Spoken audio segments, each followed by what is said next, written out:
Rolling Stone wrote an article in, I think, 1967 or 68.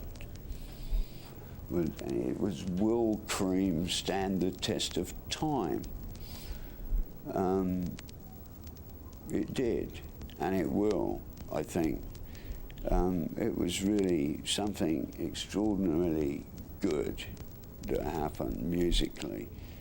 내부적인 상황이 좋지 못하더라도 이미 궤도에 오른 크림은 계속 앞으로 달려가야 했습니다. 1967년 7월 런던 IBC 스튜디오에서 세 번째 앨범인 Wheels of Fire의 작업이 시작되었는데요. 멤버들이 몇몇 곡의 기본 트랙을 녹음하기 시작했지만 숨 돌릴 틈도 없이 바로 한 달 뒤 크림은 처음으로 미국 헤드라이너 투어를 시작하게 되었습니다.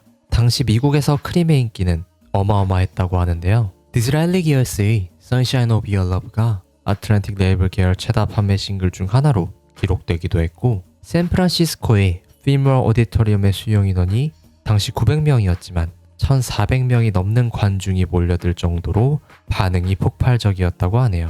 그렇게 투어 진행 중간중간 애틀랜틱 스튜디오에서 녹음 세션이 이어졌고 약 11개월이 지나고 나서야 앨범이 발매되었습니다. 오프닝 트랙 화이트룸은 브루스와 피트 브라운이 함께 쓴 노래인데요. 피트 브라운은 영국의 시인이자 작사가로 Sunshine of Your Love나 Tales of Brave Ulysses, I Feel Free 등 앞서 나왔던 크림의 명곡들을 모두 함께 작업한 사람이라고 합니다. 이 화이트룸은 피트 브라운이 하얀 벽과 텅 빈 가구만 있는 새로운 방에서 금주와 금욕을 하면서 써내려간 8페이지 분량의 시에서 탄생한 노래라고 하네요.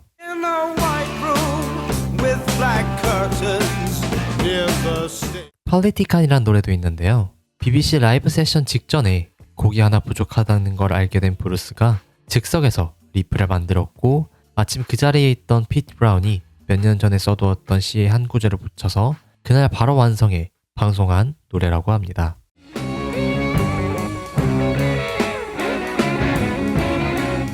As You Said라는 어쿠스틱 기타와 첼로로 구성된 이색적인 트랙도 있는데요. 브루스가 원래 클랩톤에게 기타를 맡기고 싶었지만 클랩톤이 오히려 브루스 본인이 직접 연주하도록 격려한 곡이라고 하네요.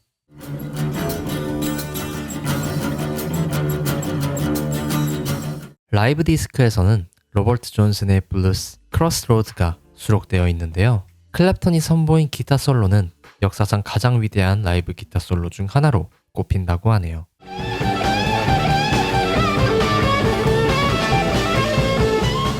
이 앨범은 세계 최초로 플래티넘 인증을 받은 더블 앨범이며 미국 차트 1위, 영국 차트 3위라는 큰 성과를 거두기도 했습니다. 이처럼 또 하나의 명반을 만들어낸 크림이었지만 내부 갈등은 완화되기는커녕 더 심각해지고 있었는데요. 멤버들은 결국 Wheels of Fire가 발매되고 한 달도 채 되지 않았을 때 밴드가 연말까지 해체될 것이라고 공식 선언하게 됩니다. 갈등이 있기는 했지만 이들이 해체까지 결심하게 된 이유가 몇 가지 있었는데요. 하나는 클랩톤이 더 밴드의 Music from Big Pink를 들은 것이었습니다.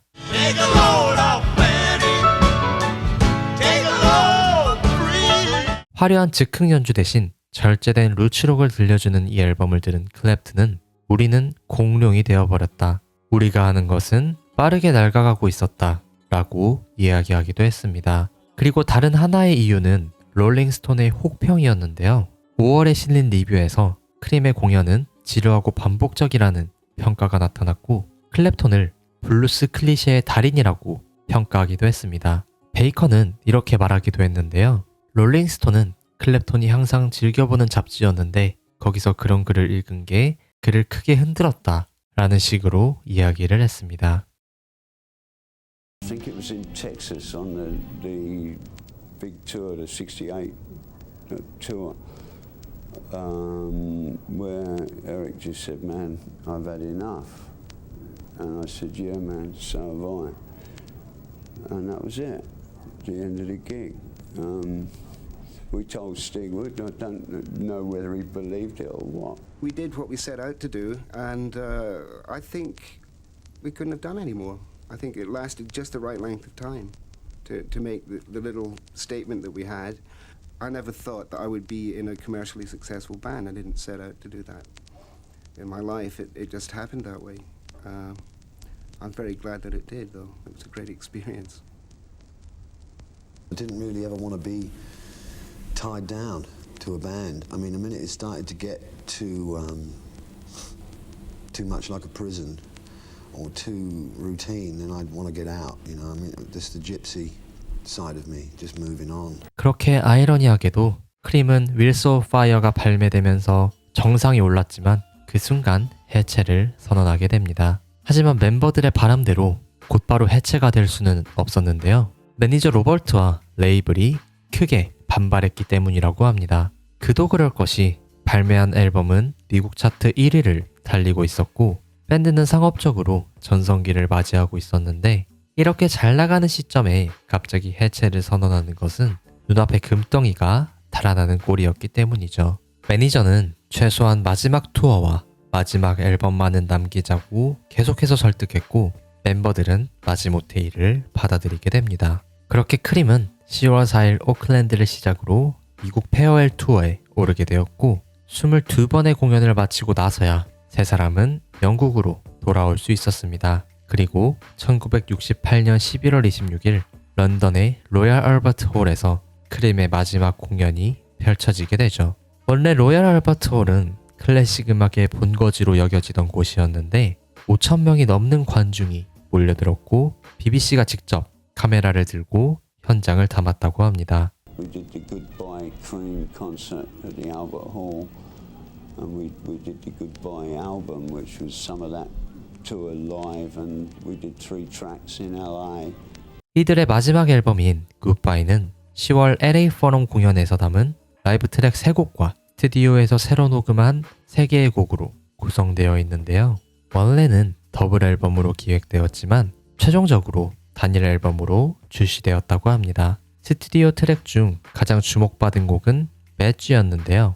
이 노래의 탄생 1화가 존재합니다. 당시 멤버들은 각자 새로운 곡 하나씩을 가져오기로 했는데 클랩톤에게는 준비해둔 곡이 없었던 상황이었습니다. 이때 마침 친구였던 비틀즈의 조지 해리슨이 도움을 주게 되었다는데요. 두 사람이 함께 가사를 쓰던 중 해리슨이 노트에 브릿지라고 적어두었다고 합니다. 그런데 맞은편에 있던 클랩톤이 그 글씨를 거꾸로 읽어서 배지가 무슨 뜻이냐고 묻자 해리슨이 웃으면서 그걸 제목으로 결정했다고 합니다.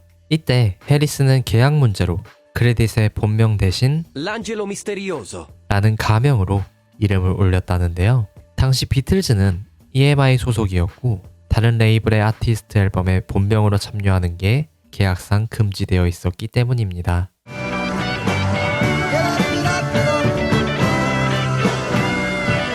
그렇게 굿바이는 영국 차트 1위, 미국 차트 2위를 기록하면서 마지막 앨범까지도 화려한 성과를 거두게 되었죠. 크림은 결성부터 해체까지 단 2년 남짓의 시간 동안 활동했는데요. 짧은 시간이었지만 그들이 남긴 흔적은 매우 길게 이어졌습니다. 활동 기간 동안 판매된 앨범은 1,500만 장 이상이었고 롤링스톤과 VH1 양쪽에서 모두 역대 최고의 밴드 100위 안에 이름을 올렸습니다. 해체한 이후 세 사람은 각자의 길을 걸어갔는데요. 클랩톤과 베이컨은 스티브 위누드와 함께 블라인드 페이스를 결성했지만 이 밴드도 1년을 넘기지 못하고 해체되었습니다.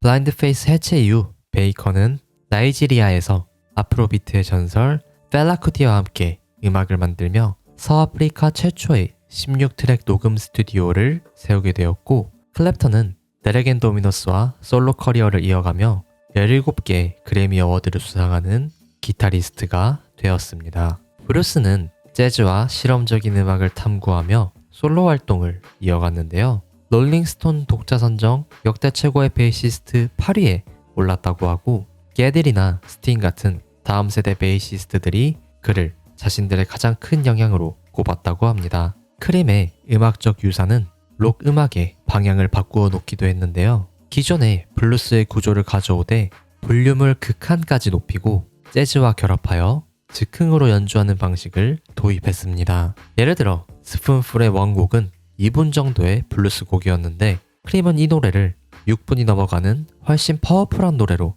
바꾸게 되었죠. 즉 기존 블루스의 구조는 유지하되 훨씬 더 무겁고 공격적인 사운드로 발전시킨 것입니다. 이러한 크림의 음악이나 행보는 이후 나올 하드록, 헤비메탈 밴드들의 첫 발판으로서 역할을 했다고 볼 수도 있다는데요. I think it was one of the early heavy metal bands, probably, without knowing it.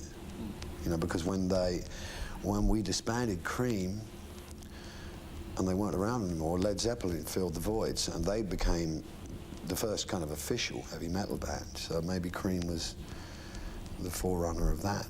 그런데 한 가지 이상한 것이 우리는 보통 레드 제플린을 하드록 밴드라고 많이 부르죠. 이에 대해 찾아보니 클랩튼은 레드 제플린이 크림의 빈자리를 채웠다고 보면서도 그들이 나아간 방향에는 그다지 동의하지 않았다고 합니다. 레드 제플린을 보면서 불필요하게 시끄럽고 많은 부분이 너무 과했다. 비록 크림 또한 매우 시끄러웠고 우리도 어마어마한 마샬 앰프를 쌓아놓는데 빠져들고 있었지만 그래도 우리에게는 블루스와 재즈에 강한 뿌리가 있었다. 레드 제플린은 우리의 유산을 이어받았지만 내가 별로 존경하지 않는 방향으로 나아갔다 라고 표현하기도 했습니다. 그러니까 아마 클랩톤은 레드 제플린을 블루스와 재즈와 거리가 먼 밴드라고 생각했고 그렇기 때문에 하드록이 아니라 헤비메탈이라고 이야기한 것 같습니다. 아무튼 다시 크림 이야기로 돌아가서 1993년에 크림은 명예의 전당에 헌액되었고 25년 만에 처음으로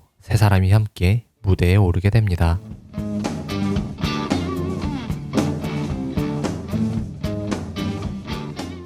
그리고 2005년에 클랩톤의 제안으로 런던 로얄 알버트 홀에서 4번의 재결합 공연을 가졌는데요. 표가 발매된 지 1시간 만에 전석이 매진되었다고 합니다. White room with black curtains, little stage time.